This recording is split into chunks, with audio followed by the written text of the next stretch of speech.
इस वीडियो की मेन बात में बताई गई जानकारी न्यूरोसाइंस, साइकोलॉजी, बिहेवियर साइंस और परफॉर्मेंस इंप्रूवमेंट से जुड़े रिसर्च कॉन्सेप्ट्स पर आधारित है। साथ ही डिस्क्रिप्शन में रिसर्च कॉन्सेप्ट्स की डायरेक्ट लिंक दी गई हैं, आप इसे चेक कर सकते हैं। धन्यवाद।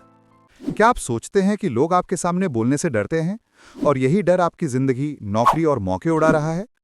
अगर मैं आपको बताऊं कि सिर्फ 7 दिनों में आप ऐसा मेजरेबल फर्क महसूस कर सकते हैं बिना फालतू मोटिवेशनल बातों के, तो क्या आप 7 दिन देंगे? चलिए शुरू करते हैं।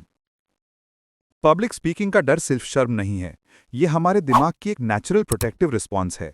जब शरीर सोचता है कि ये खतरनाक है, तो हार्मोन, दिल तेज और मन घबरा जाता है। पर ये बायोलॉजिकल रिस्पॉन्सेज बदलने लायक हैं, और हमने जिन तरीकों को चुना है वे न्यूरोसाइंस और क्लिनिकल रिसर्च पर आधारित हैं। आज मैं आपको 5 वैज्ञानिक ट्रिक्स दूंगा जिन्हें आप अगले 7 दिनों में लागू कर सकते हैं, स्टेप बाय स्टेप, ताकि आपका डर घटे और आपकी कॉन्फिडेंस बढ़े। आपके डर के पीछे जो कहानियां चल रही हैं, मैं असफल हो जाऊंगा, लोग हंसेंगे, उन्हें आइडेंटिफाई करके साइंटिफिकली रिफ्रेम करना, ये सीबीटी का कोर है और सोशल एंजाइटी में असर दिखा है। Emotion labelling. जब आप घबराएं, मन में कहें ये घबराहट है, इससे एम्प्लीफिकेशन घटता है। Thought audit. किसी कागज पर लिखें मेरी सबसे बड़ी चिंता क्या है, और उसके सामने लिखें क्या ये 100% सच है। अक्सर हम अतिशोक्ति कर लेते हैं। Reframe formula.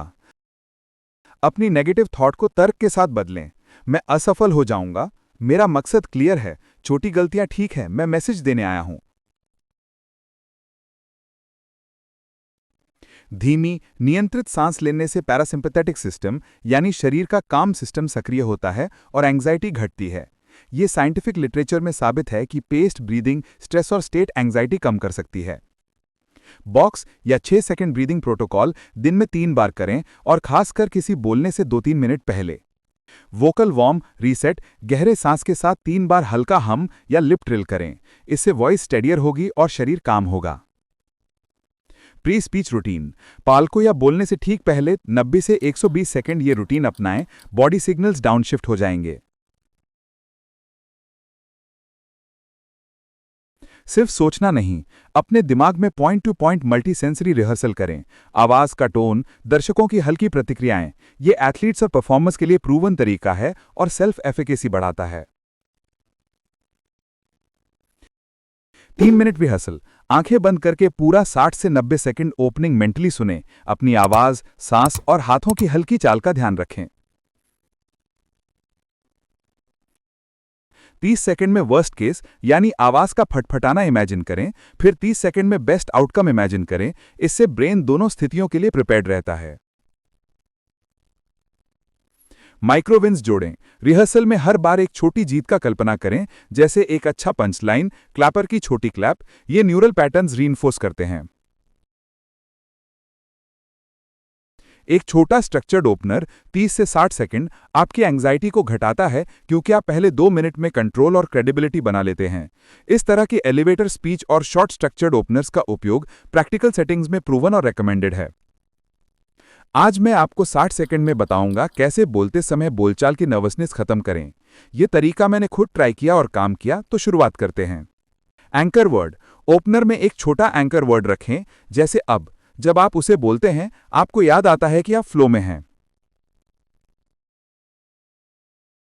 इस ओपनर को 10 बार तेज धीरे बोलें, रिकॉर्ड करें, 5 बार नेचुरल टेम्पो में।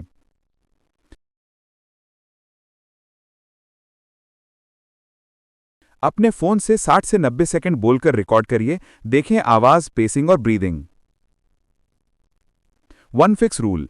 हर रिकॉर्ड के बाद सिर्फ एक चीज बदलें, ज्यादा चेंज न करें। 2 मिनट में उस एक चीज पर फोकस करें। रिकॉर्ड के बाद 30 सेकंड में स्वीकार करें, मैंने ये किया, ठीक है, फिर सुधार के लिए नेक्स्ट स्टेप लिखें। इससे एक्सपीरियंशियल अवॉइडेंस घटती है और लर्निंग तेज होता है। डे 7 पर 2 मिनट रियल अटेम्प्ट करें, दोस्त या छोटे ग्रुप के सामने या कैमरा। तुलना करें डे 1 के साथ, फर्क मेजरेबल दिखेगा। याद रखें, डर आपकी कमजोरी नहीं है, वो सिर्फ एक ट्रेन्ड रिस्पॉन्स है।